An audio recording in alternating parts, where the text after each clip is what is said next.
Très bien. Donc, thème abordé, distribution d'échantillonnage de moyenne. Toujours dans le cadre de l'épreuve de contrôle-gestion du DCG. Alors, de quoi est-il question exactement? Regardez. On se donne une population. Donc, cette population-là est caractérisée par plusieurs paramètres. Donc, j'ai une population.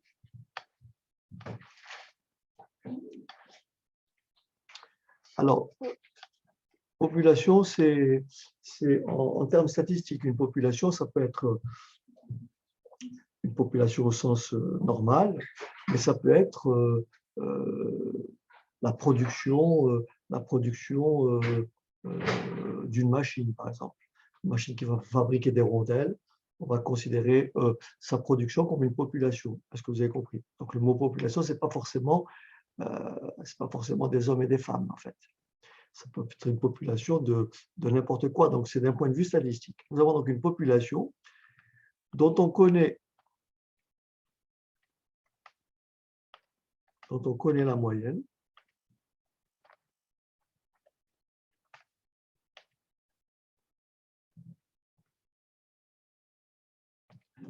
Et par exemple, l'écart type. Donc là, il est question de distribution d'échantillonnage de moyenne et après, on fera distribution d'échantillonnage de proportion. Donc, dans cette population, on connaît donc la moyenne et l'écart type d'une certaine variable.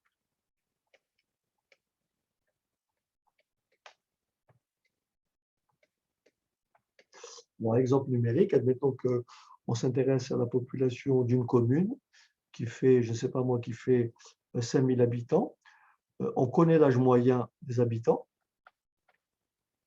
la moyenne d'âge, et on connaît l'écart type des âges. On s'intéresse à une machine qui fabrique des rondelles d'un certain diamètre. Donc, on sait que statistiquement, la moyenne des rondelles fabriquées, c'est petit m, et l'écart type des rondelles fabriquées, c'est sigma. Est-ce que ça, vous l'avez compris? Donc, oui. Ces populations-là sont caractérisées par deux paramètres, moyenne et écart type.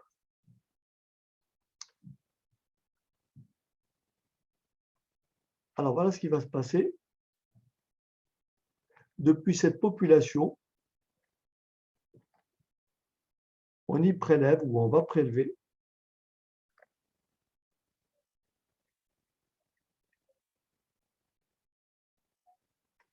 des échantillons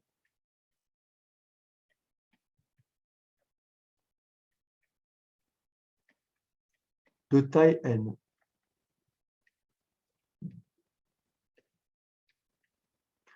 On y prélève donc des échantillons de taille n. On va prélever 30 rondelles, 200 rondelles. Dans la population de nos communes, on va désigner 30 personnes. D'accord?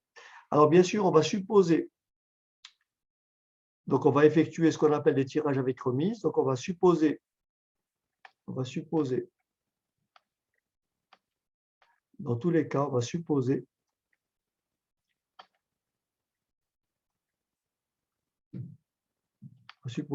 la population suffisamment importante. On va supposer la population suffisamment importante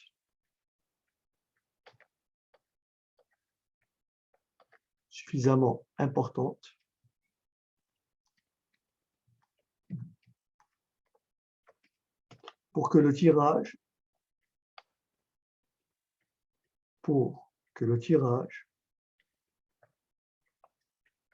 soit assimilé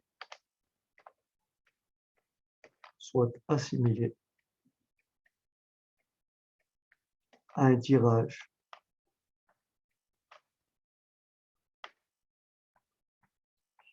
avec remise.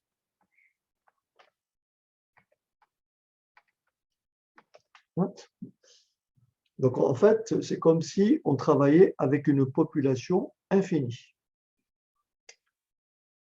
Et donc, on va prélever le premier échantillon. On va prélever le deuxième échantillon. Et on va prélever le nème échantillon. Ou le pème échantillon. On va calculer la moyenne du premier échantillon. On va calculer la moyenne du deuxième échantillon. Et on va calculer la moyenne du pème échantillon. Chaque échantillon a une taille égale à n. Dans l'échantillon, sera composé de 30 éléments, 40 éléments, 20 éléments, 10 éléments, peu importe.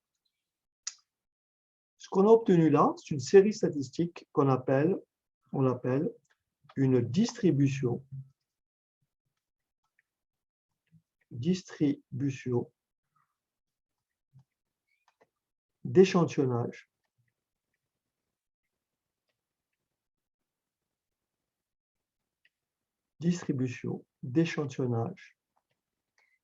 des moyennes.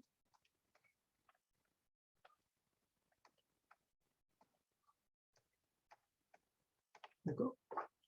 On appelle ça distribution d'échantillonnage des moyennes. Bien sûr, x1 bar n'est pas forcément égal à x2 bar, n'est pas égal à xp bar. OK? Comme c'est une série statistique, on peut calculer deux choses. On peut calculer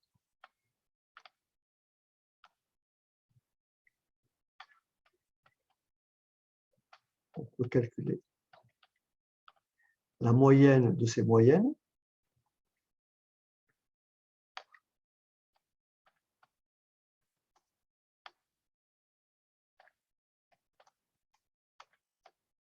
Calculer la moyenne de ces moyennes. Et on peut calculer l'écart type de ces moyennes.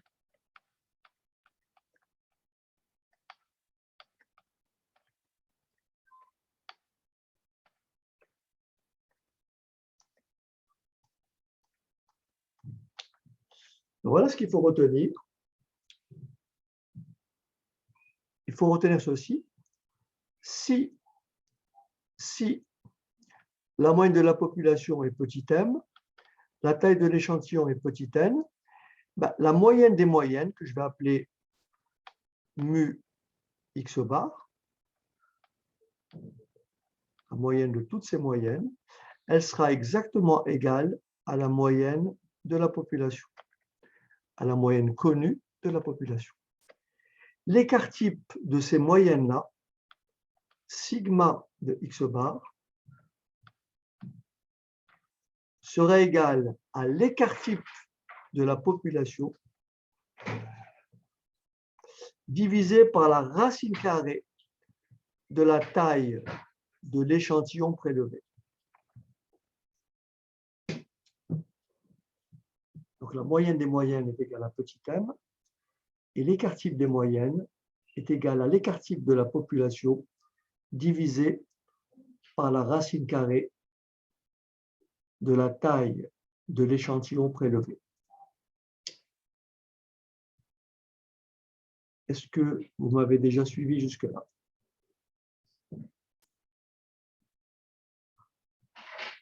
Jusque-là, ça va. D'accord. Alors, je vais prendre un exemple très, très simple qui va illustrer cette situation. Je vais prendre, est-ce que je peux effacer? Vous avez noté?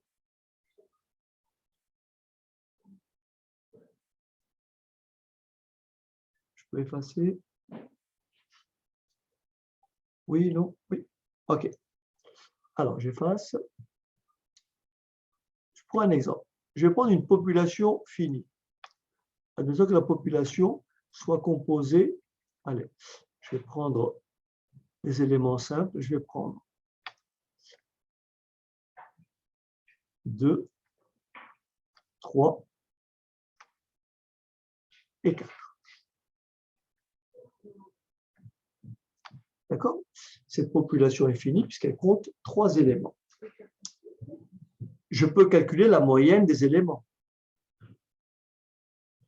Est-ce que vous êtes d'accord que la moyenne, c'est 2 plus 3 plus 4 divisé par 3. Ça fait donc 3. Vous êtes d'accord? Oui. L'écart type des moyennes. L'écart type, pardon. l'écart type de cette population-là, ça peut être n'importe quoi, c'est le carré du premier nombre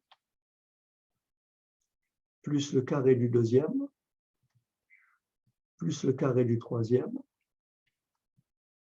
le tout divisé par 3, puisqu'il y a 3 valeurs, moins le carré de la moyenne. Donc là, je calcule 4, vous me corrigez, hein, 4 et 9, 13, 13 et 16, 13 et 16, 29. Oui. Moins 9. Je réduis au même dénominateur. Et ça me fait... Alors, ça, ce n'est pas l'écart type, mais c'est l'écart type au carré. Donc, je réduis au même dénominateur. Ça me fait 29 moins 27 sur 3. Ce qui me fait 2 tiers. Est-ce que ça va? Oui. Si je calcule l'écart type, c'est tout simplement la racine carrée de la variance. Donc l'écart type, c'est racine carrée de 2 tiers. D'accord? Donc ces paramètres, ils sont connus. C'est la moyenne de la population et l'écart type calculé dans la population. Est-ce que ça va?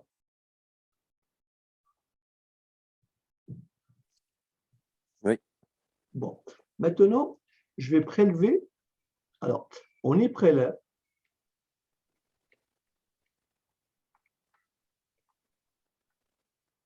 des échantillons de taille 2.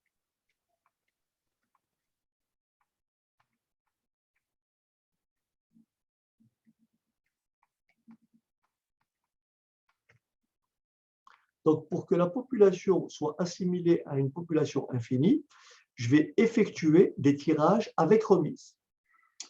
Vous êtes d'accord avec moi que je peux tirer le 1, mais comme je le remets, je peux tirer le 2, mais comme je le remets, je peux encore tirer le 2. Je prélève des échantillons de taille 2, n égale 2. Est-ce que ça va? Donc, je peux prélever le 2 et le 3. Je peux prélever le 2 et le 4. Je peux prélever le 3 puis le 2, le 3 puis le 3, et le 3 puis le 4. Je peux prélever le 4 puis le 2, le 4 puis le 3, et le 4 puis le 4. Je peux calculer la moyenne du premier échantillon. Quelle est-elle la moyenne du premier échantillon? C'est 2 plus 2 divisé par 2, ça fait 2. 2 plus 3, 5 divisé par 2, ça fait 2,5. 2 plus 4, ça fait 6. Divisé par 2, ça fait 3. Est-ce que ça va? La moyenne du troisième, du quatrième, 2,5. 3 divisé par 3, 3 plus 3 divisé par 2, ça fait 3. 3 plus 4 divisé par 2, ça fait 3,5.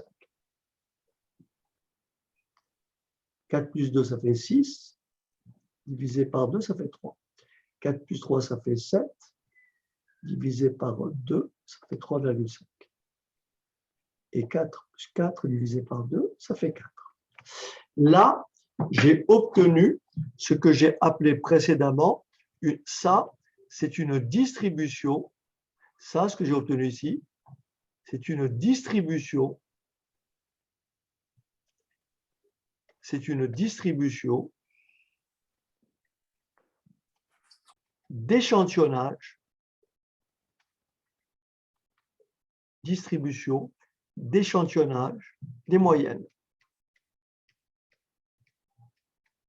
Distribution d'échantillonnage des moyennes. Je peux calculer deux choses.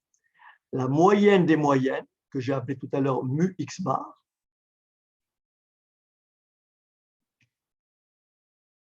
Allons-y, calculons mu x bar. La moyenne des moyennes. Alors on y va, il ne faut pas se tromper. 2 plus 2,5, 4,5. Oui. 7,5. Mhm. 10, 13, 16,5, 19,5, Mhm. 20, 23, 27. C'est bien égal à 27 divisé par le nombre de valeurs. Oui. Et qu'est-ce que je retrouve?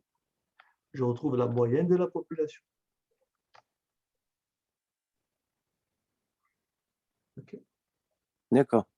Quand vous prélevez des échantillons de taille n, calculez la moyenne de chaque échantillon, vous faites la moyenne des moyennes pour retrouver la moyenne de la population. Maintenant, qu'en est-il de l'écart type de l'échantillon, de cette distribution d'échantillonnage? Qu'en est-il de l'écart type des moyennes? Alors, je vais calculer d'abord la variance.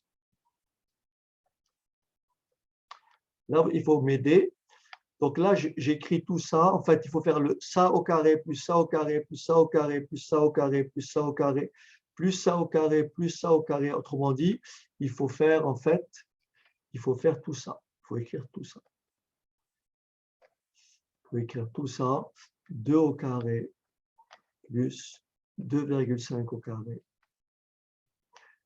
plus 3 au carré plus 2,5 au carré plus 3 au carré plus 3,5 au carré plus 3 au carré plus 3,5 au carré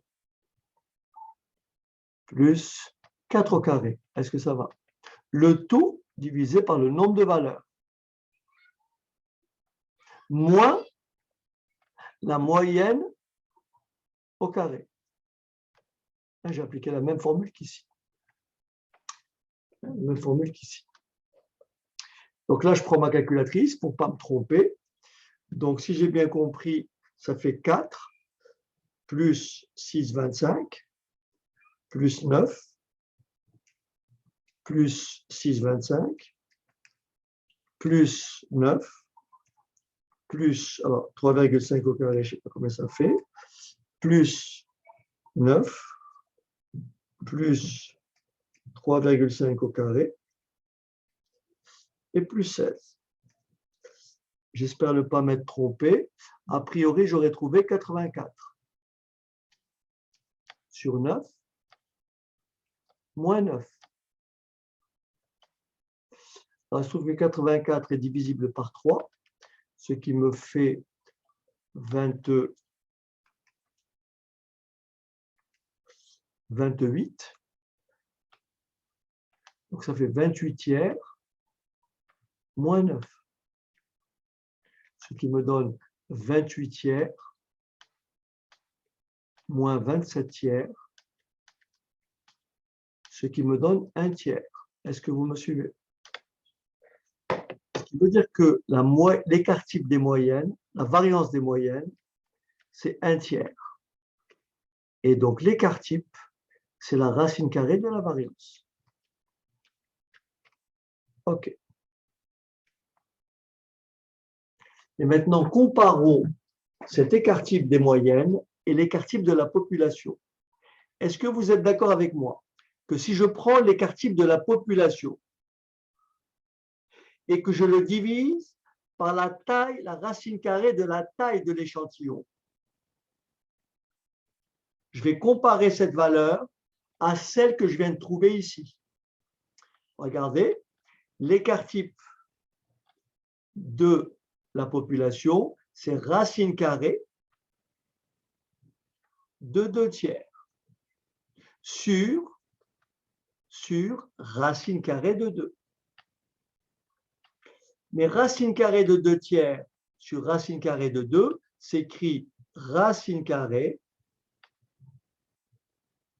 d'accord, de 2 sur 2 fois 3. Je simplifie par 2 et je retrouve racine carrée de 1 tiers. Et donc, je viens de vérifier que l'écart type de la population divisé par la racine carrée de la taille de l'échantillon est tout simplement égal à l'écart type des moyennes. Est-ce que ça va? Voilà.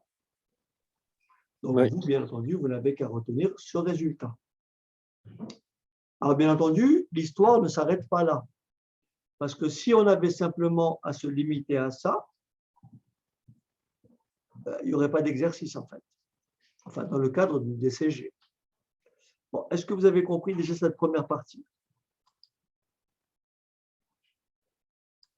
Oui, là, c'est comment justifier, enfin, Juste on a, vérifier. Ce n'est pas voilà, une preuve, c'est simplement pour vous montrer le lien entre population et échantillon, ce que j'ai Mm. appelé distribution d'échantillonnage des moyennes, pour que vous ayez une idée réelle, physique, en fait. Oui, Et on a vérifié que si ma population a une moyenne de 3, un écart type de racine carrée de 2 tiers, eh ben, la moyenne des moyennes sera égale à celle de la population et l'écart type des moyennes est tout simplement égal à l'écart type de la population divisé par la racine carrée de la taille de l'échantillon. Mm. D'accord? Bien. Alors maintenant, on va pousser notre raisonnement un tout petit peu plus loin. Et on va dire ceci. On va dire ceci. Donc, je répète, le contexte, population, dont les paramètres sont connus, moyenne, écart type. Je prélève des échantillons de taille 2, de taille n, échantillons de taille n,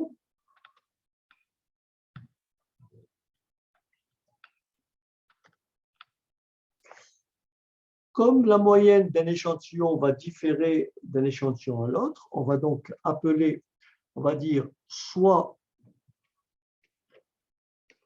grand X bar, la variable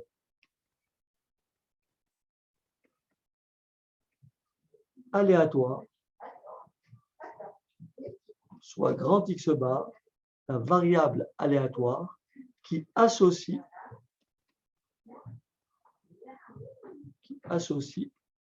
la moyenne de l'échantillon prélevé.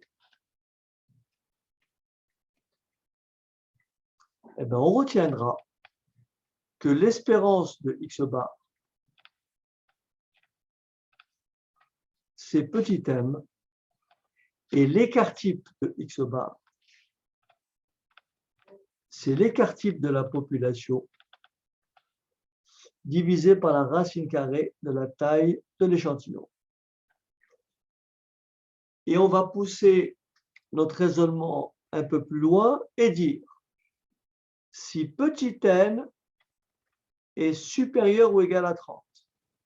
Autrement dit, si l'échantillon prélevé a une taille suffisante. Donc, si petit n est plus grand ou égal à 30. Alors, X bar va suivre une loi normale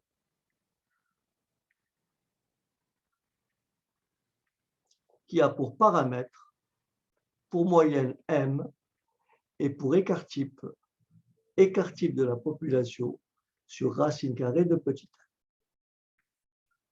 Donc, si dans la population, j'ai aucune loi de probabilité associée, alors il faut impérativement que petit n soit au minimum égal à 30 si vous voulez écrire cette relation.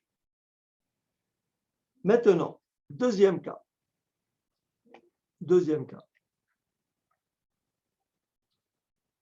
Si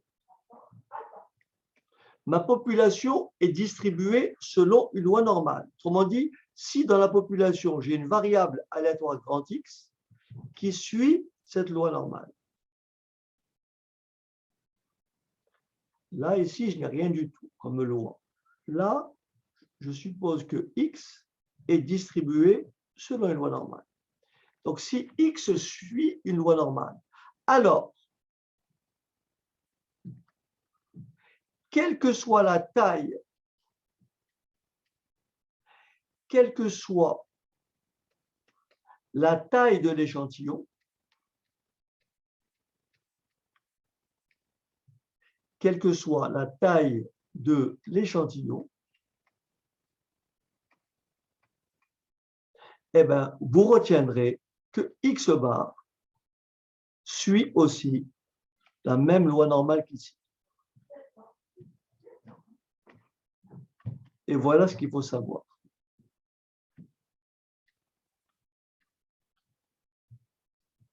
Est-ce que ça va? C'est tout ce qu'il faut savoir. Ça, c'est votre fiche.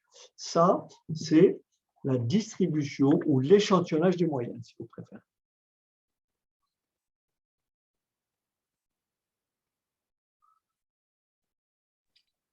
D'accord. Voilà. Donc, ça se résume dans ce carré-là. Ça se résume dans ce carré-là. Voilà, ça se résume là-dedans. J'ai une population dont je connais la moyenne et je connais l'écart type. Je prélève un échantillon de taille n,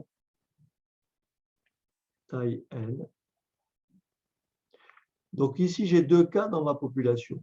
Soit la population est quelconque, dans ce cas-là, il faut que n soit plus grand que 30.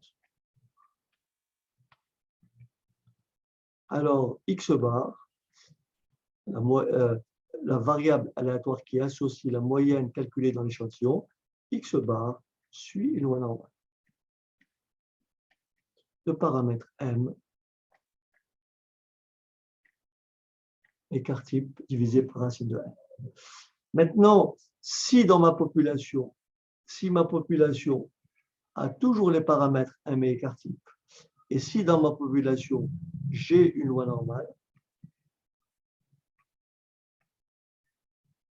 et bien là, je n'ai pas fixé cette condition, alors x bar va suivre une loi normale.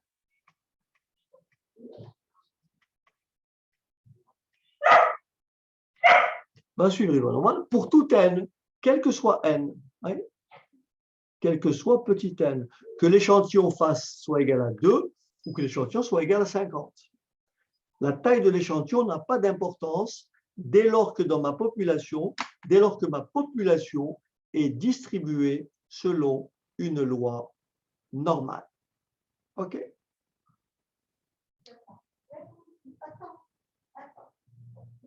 Alors, je vais prendre un exemple numérique. Je vais prendre un exemple numérique.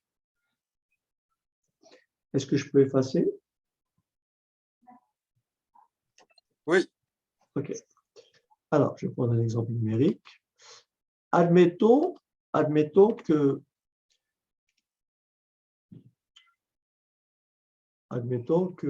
une machine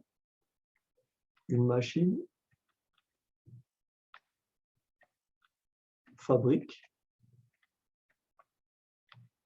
des rondelles, fabrique des rondelles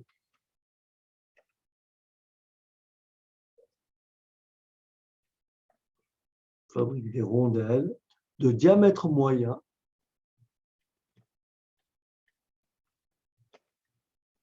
de diamètre moyen 20 mm et d'écart type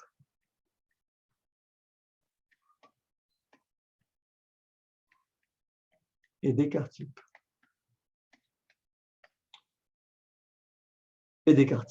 2 mm.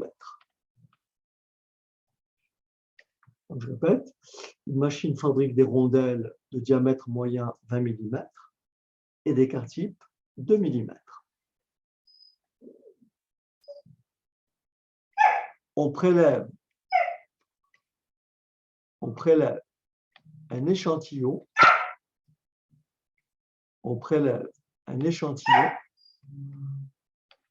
de taille 100. on prélève un échantillon de taille 100. C'est-à-dire on prélève 100 rondelles. D'accord? De la production, on prélève 100 rondelles. Bon, on suppose la production suffisamment importante pour que ce tirage soit assimilé à un tirage avec remise. D'accord? On suppose la production suffisamment importante pour que le tirage soit assimilé à un tirage avec remise.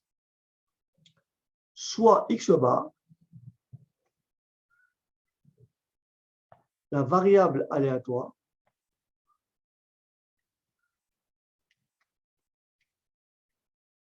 soit X bar, la variable aléatoire qui associe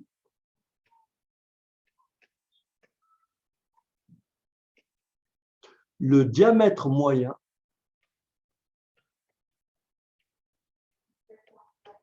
des rondelles de l'échantillon.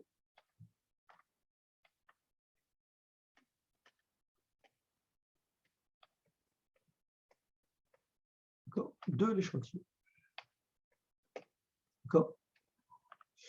Calculer. Donc on prélève une rondelle au hasard. Calculer la probabilité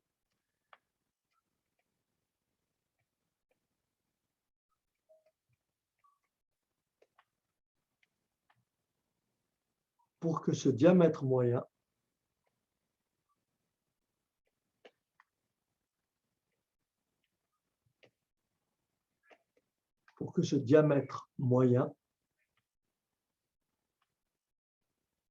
soit petit a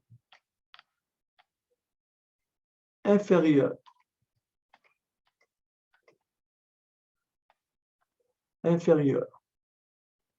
ou égal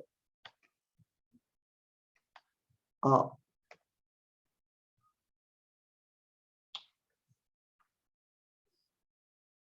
19,2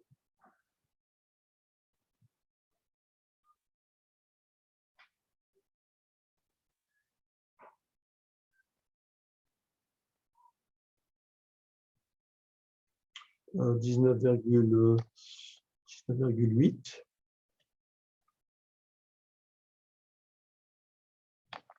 Deuxièmement, compris entre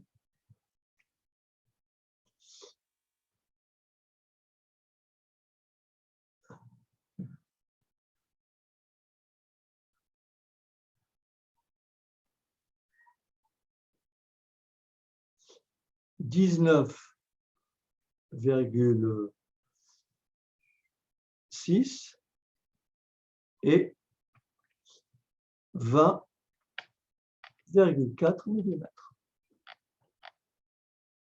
Voilà. D'accord?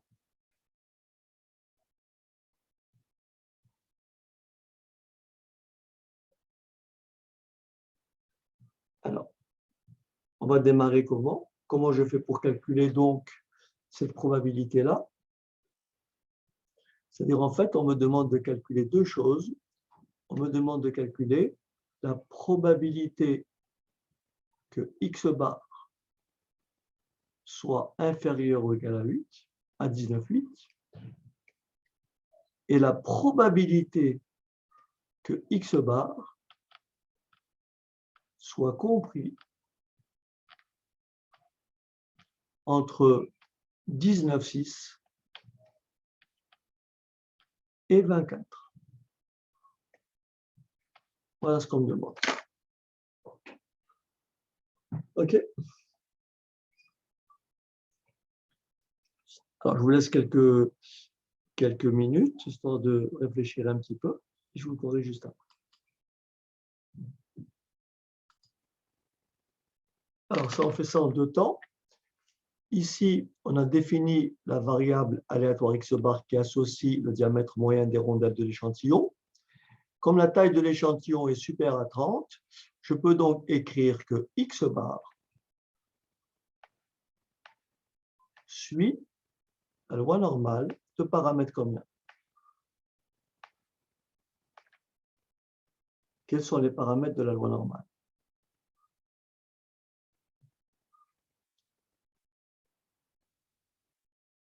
Moyenne de la population.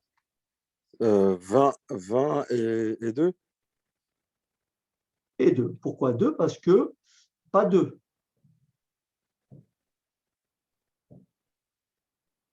Deux, c'est l'écart type de la population. Ah oui. On prend 2, on divise par racine carrée de 100. Très bien. Oui. 2 divisé par racine carrée de 100. Est-ce que ça va? Oui. Donc, ce qui veut dire que x bar suit la loi normale de paramètres 20, 0,2. Est-ce que ça va? Oui. Voilà. Ça, c'est la première étape. Et maintenant, vous appliquez le cours de calcul sur la loi normale. C'est tout bête, en fait. Tout ce qui vient après, c'est ce qu'on a déjà vu. Donc, on me demande de calculer la probabilité que x bar soit plus petit ou égal à 19,8. J'effectue mon changement de variable. Rappelez-vous, si x bar suit cette loi normale, si x bar suit la loi normale de paramètre 20, 0,2, alors t suit la loi normale centre et réduite, ça c'est pour aller vers la table, avec t égale grand X bar moins 20 divisé par 0,2, que j'applique ici. Ça me donne donc P2 X bar moins 20 sur 0,2 est plus petit ou égal à 19,8 moins 20 sur 0,2. Est-ce que ça va? Oui.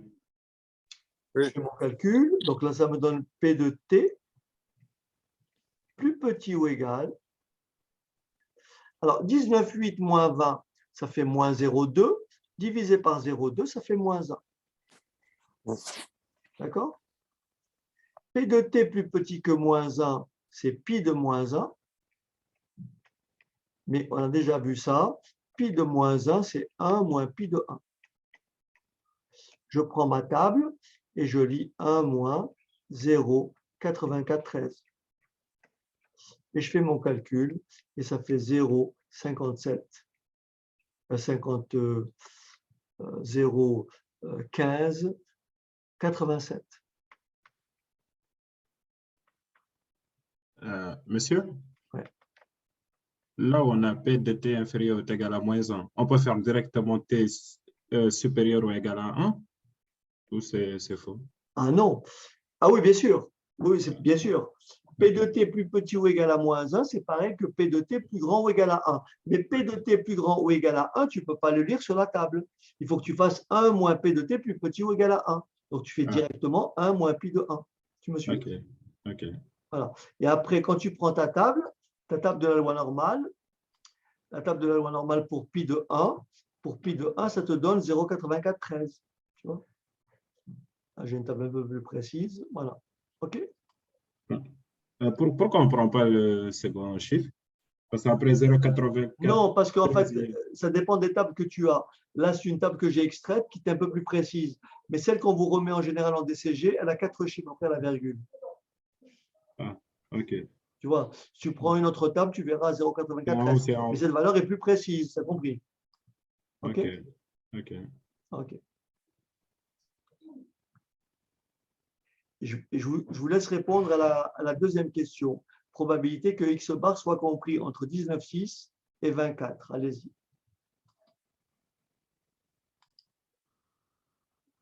Donc là, c'est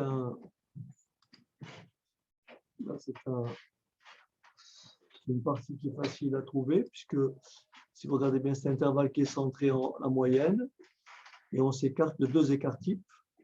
Donc, on va trouver du 0,95, 44. Alors, bon, on n'est pas censé forcément retenir ces valeurs-là, mais en faisant le calcul, on va arriver à ce que je viens de dire. Alors, on va donc calculer la probabilité que x bar,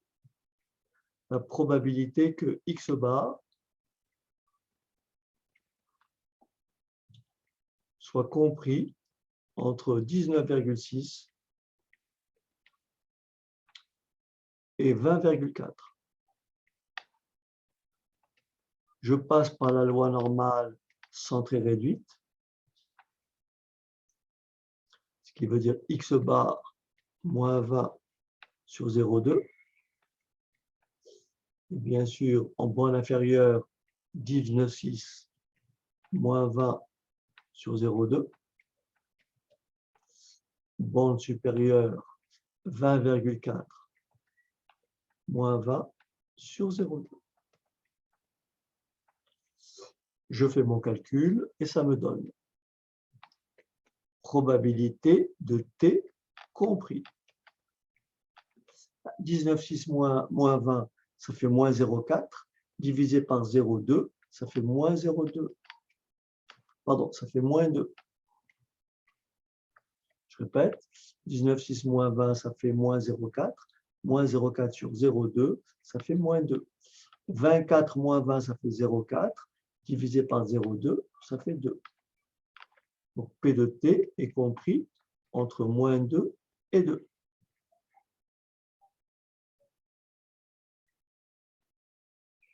J'ai donc, j'applique mon cours, soit je fais pi de T moins pi de moins 2, pi de 2 moins pi de moins 2, ou je fais directement 2 pi de 2 moins 1. Bon, je vais faire le calcul en détail. Ça fait pi de 2, ce qui se trouve à gauche de 2, moins ce qui se trouve à gauche de moins 2. Mais pi de moins 2, c'est 1 moins pi de 2. J'enlève mes parenthèses.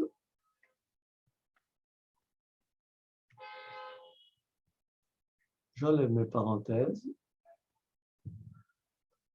Et ça me donne pi sur 2, pi de 2, moins par moins, ça fait plus. Résultat, ça fait 2 fois pi de 2, moins 1. Vous prenez votre table à pi de 2, vous lisez 0, 9772, moins 1, ce qui me donne du 0, 0, 228.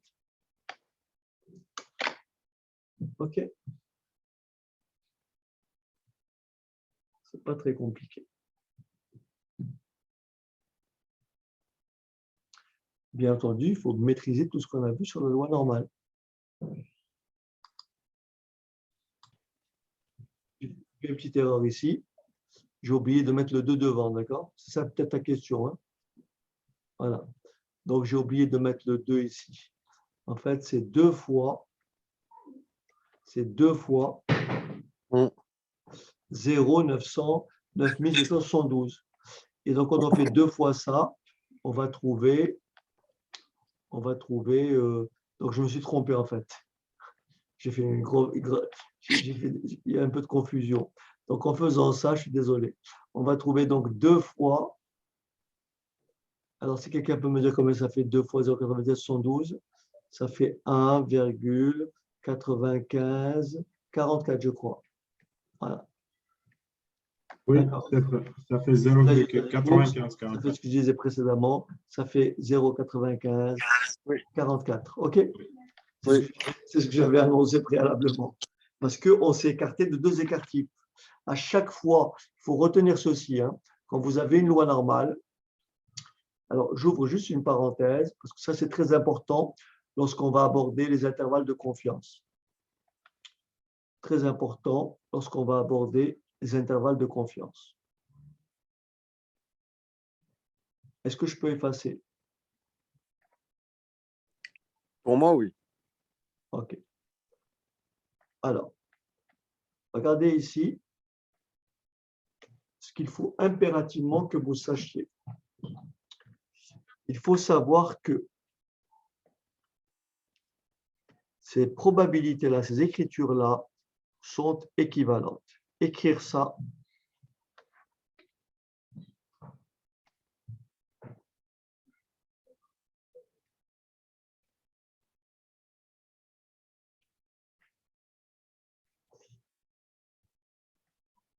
Écrire ça. Écrire ça.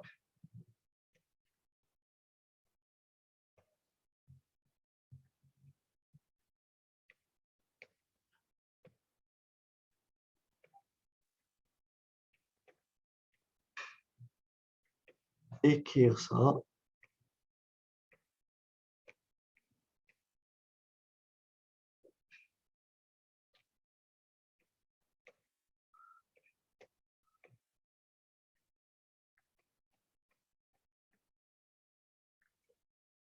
Il faut savoir que quelle que soit la valeur de M et de l'écart type, là, ça fera toujours 0,6826.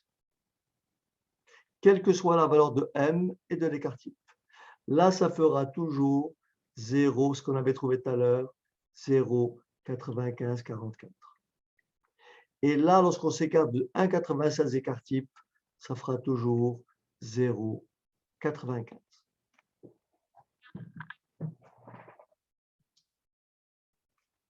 Regardez bien. Je dis bien, quel que soit, si j'ai X qui suit cette loi normale,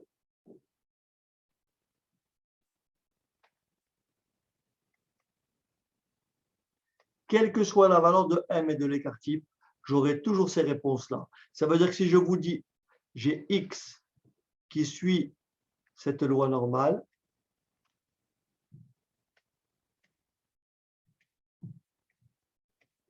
donc vous devez tout de suite me dire quelles sont les valeurs quelle est cette probabilité. Dans ce cas-là,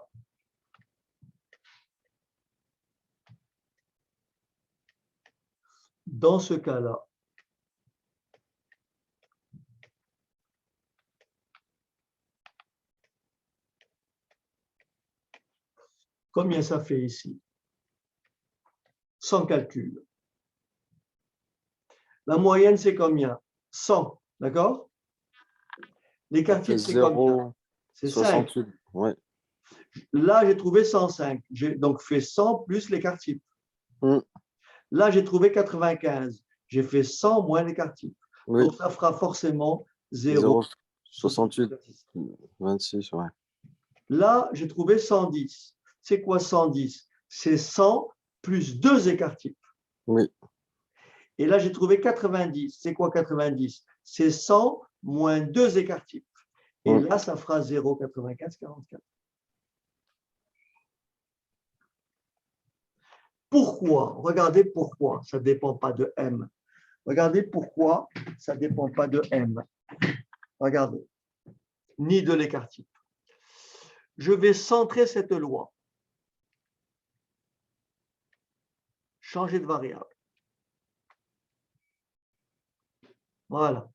Je vais donc calculer. P de X compris entre M moins un écart type et M plus un écart type. Regardez, quand je change de variable, à la place de X, je mets T. Pour trouver T, j'ai fait X moins M sur écart type. Donc, je fais X moins M sur écart type. Et de l'autre côté, pareil. X moins M sur écart type. Et qu'est-ce qui se passe? Le M moins M, ça fait 0. Vous me suivez ou pas? Le M moins M, ça fait 0. Oui. Il me reste donc au numérateur moins écart type sur écart type. Ça me fait combien? Moins 1. Voilà. Et pour l'autre, M moins M, ça fait 0. Écart type sur écart type, ça fait quoi? 1. Et vous voyez, le résultat ne dépend ni de M, ni de l'écart type. je vais toujours trouver, quand je m'écarte d'un écart type, moins 1 et 1. Oui. Et donc là, ça fait 2pi de 1 moins 1. Mais comme pi de 1, c'est 0,9413, moins 1, ça fait 1,6826. Moins 1. Et vous retrouvez 0,6826. D'accord. D'accord. Monsieur, C'est très important à mémoriser pour les intervalles de confiance. Okay. On appelle ça un intervalle centré en la moyenne. Ça veut dire concrètement, si je fais ma courbe de Gauss,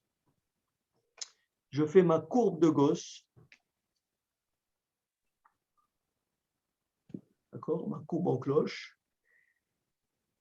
Et donc, si ça, c'est ma moyenne, et ma courbe, si elle a cette allure-là, ce qui est le cas, bon, c'est approximatif. Hein. Voilà. Pas tout à fait bon. Voilà. Donc, si là, je m'écarte, là j'ai M, et là je m'écarte, là je me suis écarté d'un écart type, mais si là je m'écarte de 2 écarts types,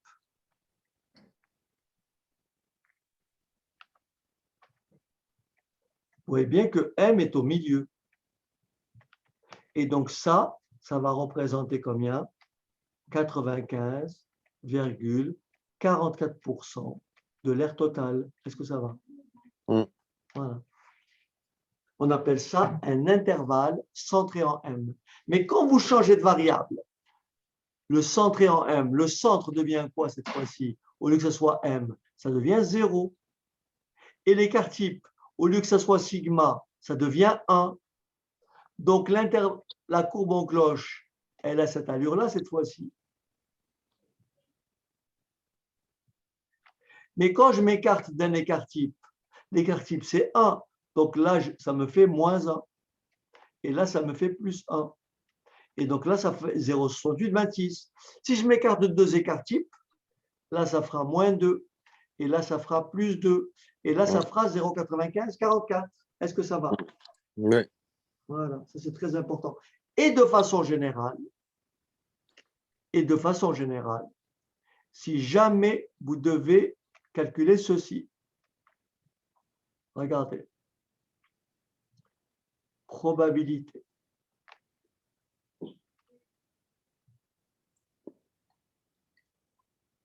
de x compris entre m moins h et m plus h. Et si on me demande de trouver h, d'accord, pour que cette probabilité-là soit égale à 0,95. Vous me suivez jusque-là? Oui. Au départ, j'ai une loi normale de paramètres, M, écart type. Est-ce que ça va? Admettons qu'on me demande de déterminer petit h. Je change de variable. Et ça me fait quoi? M moins H moins M, il va me rester moins H sur écart type. Est-ce que ça va? Et bien sûr, X moins M sur écart type, ça fait T. Et M plus H moins M, le M disparaît, il va me rester H sur écart type. OK? Très bien. Égale 0,95. Oui. Mais là, j'ai un intervalle centré en 0. Le résultat, c'est quoi? C'est 2 fois pi de h sur écart type. Moins 1 égale à 0,95. Je rajoute plus 1 aux deux membres. Ça me fait 2 fois pi de h sur écart type. Oui. Égale à 1,95. Je divise par 2. Je divise par 2. Ça me fait 0,900 0,975 et je cherche dans ma table à l'envers la valeur de t qui me renvoie le 0,975. Et qu'est-ce que je lis? 1,80, je descends un peu. Alors.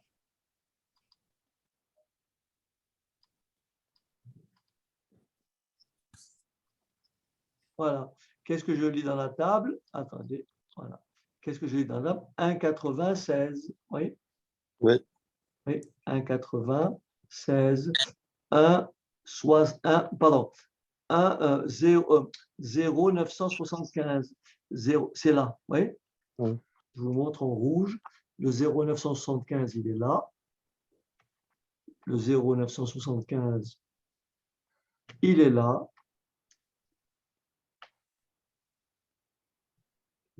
À côté. Allez, oh, merci. 0,975, il est là. Et il se lit comme ceci. Voilà, 1,9. Et je vais chercher la deuxième décimale. 1,96. Est-ce que c'est d'accord? Donc, je reviens à ma situation précédente.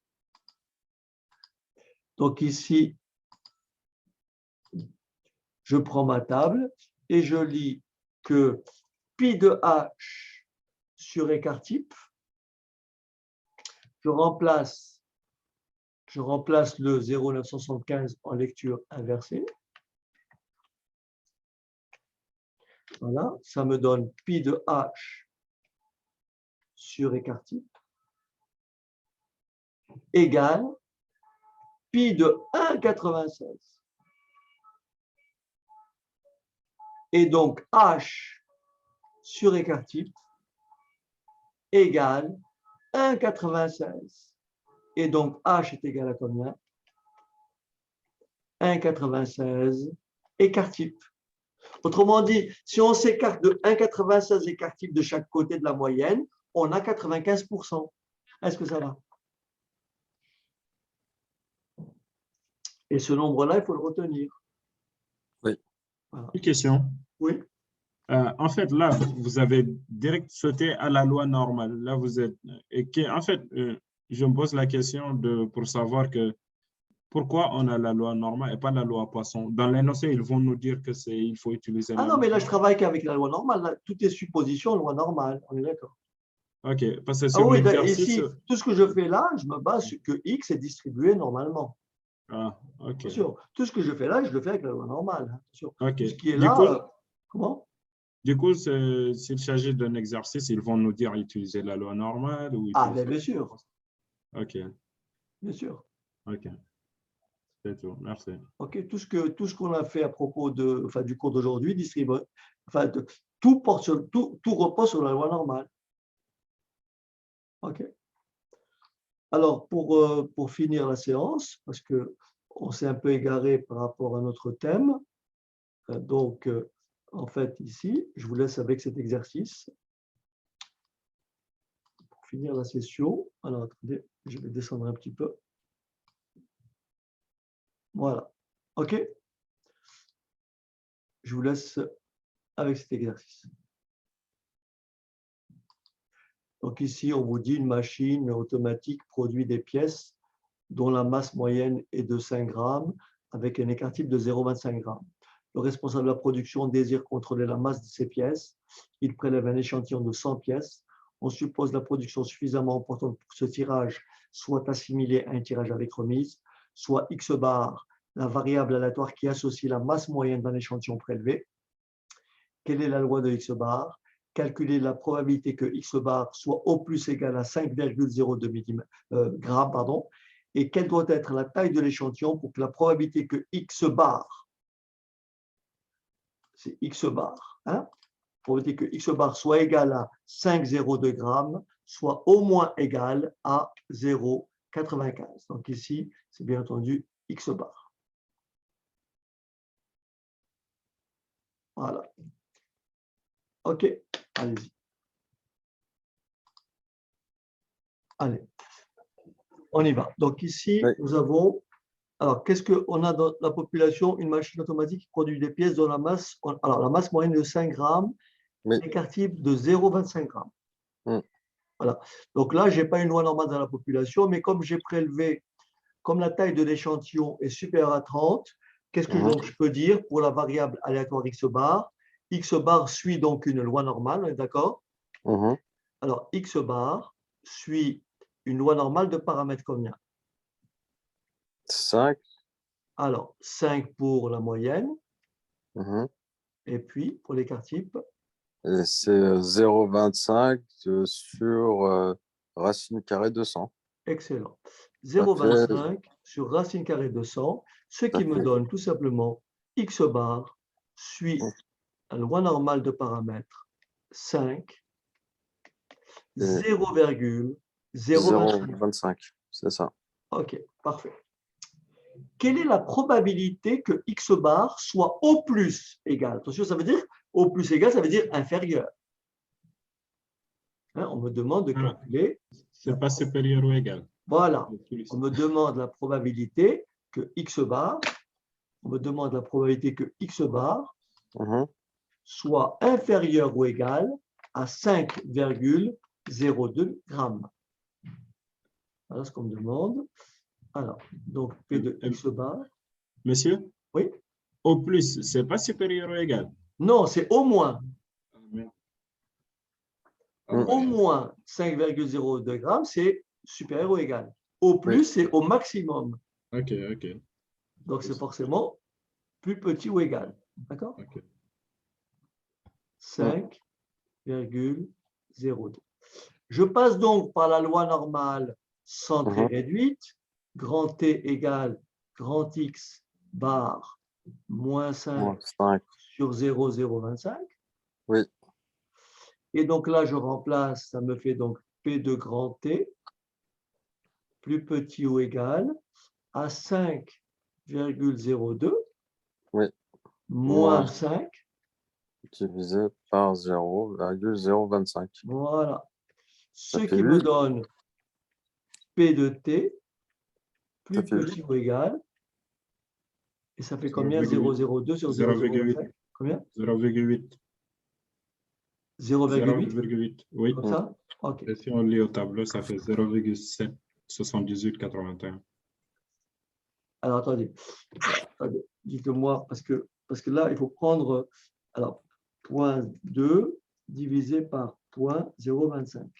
C'est ça. Ça fait 0,8. Ah oui, d'accord. Donc, pi de 8. Pi de 0,8. Pi Oui. de 0,8. Et ça fait sur la table 0 combien? Je ne sais pas la table. OK. Moi, j'ai trouvé 0,7881. Voilà, 0,7884. Ok. Alors, donc 0,7884. Voilà pour la question. Oui. La question 2.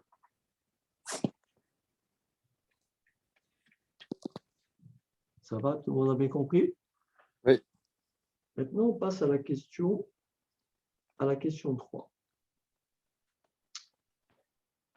Quelle doit être la taille de l'échantillon pour que la probabilité que x bar soit au plus égal à 5,02 soit au moins égal à 0,95? Il faut traduire cette phrase. Est-ce que vous avez trouvé le raisonnement? Est-ce que vous êtes déjà parvenu à formuler la question, en fait? Oui. Alors, allez, je vais effacer. Vas-y, qu'est-ce que ça donne alors? On me demande de calculer quoi? Là, on va faire, comment on appelle ça? 0, Attends, d'abord, là, cette fois-ci, on ne connaît pas la taille. Donc, Non. au départ, x bar va suivre une loi normale de paramètres 5. de paramètres. Là, il n'y a pas de problème. 5. Cinq. Et bien sûr, 0,25 sur. Sur racine carrée de 100. Ah non, Non. puisqu'on veut trouver la taille de l'échantillon. On ne la connaît pas cette fois-ci. Ah oui, sur Et racine oui, là, carrée il faut de... trouver, Oui, oui, là, c'est petit n qu'il faut calculer. oui, oui, Et oui. oui, Sur quelle doit être racine la carrée, taille de l'échantillon? oui, sur racine carrée de P. Non, sur racine Euh, carrée de ah, n. oui, de N, ouais. Enfin, quand je dis P, c'est la population, Voilà. l'échantillon. Voilà. C'est ça qu'il faut déterminer. Donc maintenant, il faut poser, traduire cette phrase-là, cette affirmation. On me demande, je veux que la probabilité que x bar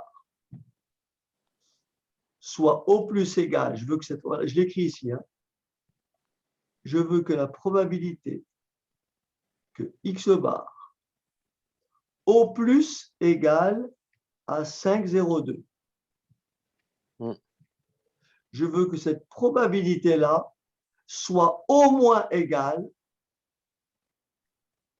à 0,95. Oui. Voilà l'équation à poser. D'accord. Okay. Et bien sûr, j'ai une équation avec pour inconnu petit n. Alors, on y va. On passe par la loi normale centrée réduite. Ça me donne donc P de t est plus petit ou égal à 5,02 Mhm. moins 5 5 sur racine carrée. sur écart type. Oui. 0,25 divisé par racine carrée de n. Oui. Et je veux que cette probabilité-là soit supérieure ou égale à 0,95. Mm. Voilà. Alors, 5,02 moins 5, ça fait 0,02. Mhm. Donc, je traduis tout ça. Ça me fait donc P de t. Mais vous savez que pour multiplier une fraction par une autre, pour diviser une fraction par une autre, on multiplie le numérateur par l'inverse du dénominateur. Est-ce que ça va? Et je veux que cette probabilité-là soit supérieure à 0,95. Mm. OK. Mais c'est quoi 0,02 sur 0,25? Ça fait combien? 0,2 sur 0,25.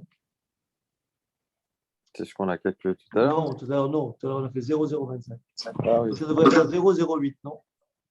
Oui, ça fait Oui. ça. Hein, ça devrait faire 0,08, d'accord? Oui. Racine carrée de n. Supérieur ou égal à 0,95. Alors, faites attention pour 0,95. Lorsque vous prenez votre table, le 0,95 est compris entre deux valeurs, en fait. Le 0,95, il est compris entre 0,94, 0,94, 95 et 0,95, 0,5. J'écris pour que vous voyez bien. Donc ça, c'est un cas qu'il faut retenir. Donc là, je cherche en lecture inverse ce qui me donne cette probabilité-là. Mm. Si vous prenez votre table, voilà ce que vous allez avoir. Regardez ce que vous allez avoir. Ici, j'ai la valeur de t que je cherche. Et là, je veux une probabilité de 0,95. Ma table ne donne pas cette valeur. Mais le problème, c'est que je suis entre 0,94, 95 et 0,95, 0,5. Donc, en fait, je suis à égale distance des deux. Donc, je n'ai pas plus de raison de prendre ce nombre que ce nombre. C'est la raison pour laquelle je vais faire une interpolation linéaire très simple. Et qu'est-ce que je remarque? Je remarque que ce nombre-là est au milieu de celui-là et de celui-là. Donc, le t sera au milieu des deux. Ce qui veut dire que le t que je cherche sera égal à 1,645. Est-ce que vous m'avez compris?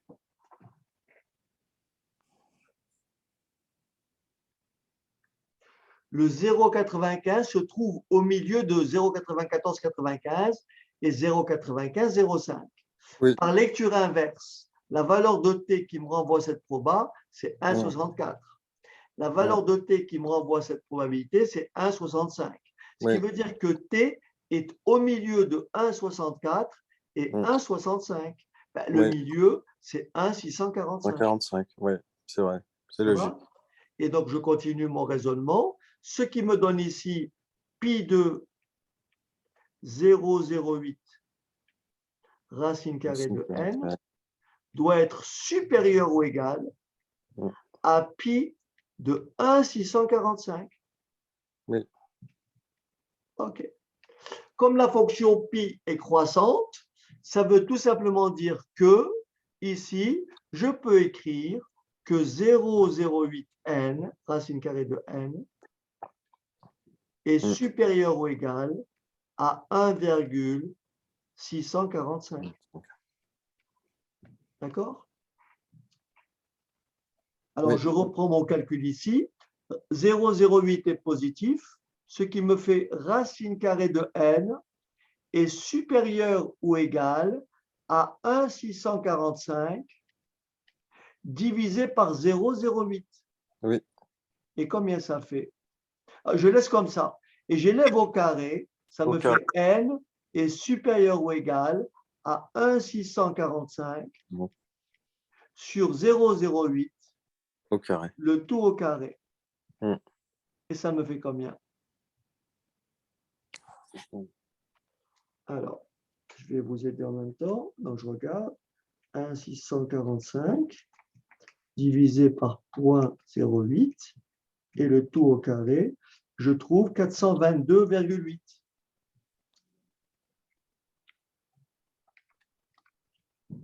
Oui. Et quel est le nombre entier juste supérieur à 402,8? N est tout simplement égal à 423.